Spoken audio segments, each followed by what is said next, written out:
Today I'm going to show you how to get a well-fed and gnome quest in Cookie Run. Cookie Run is a fun mobile game app where you build your own cookie kingdom, collect powerful cookie characters, and go on adventures. You can also decorate, battle, and grow your own team, all in a sweet action-packed world. Now, let's jump right into it. First, open your Cookie Run kingdom and head to the gnome quest area.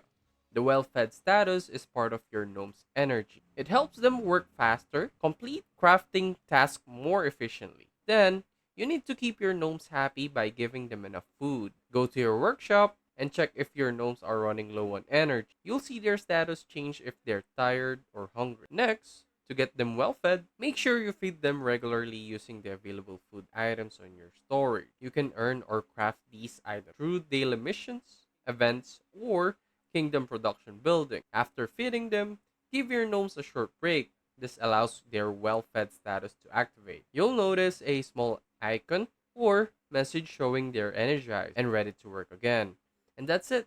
Once your gnomes are well-fed, they perform better, help you complete your quest faster in Cookie Run.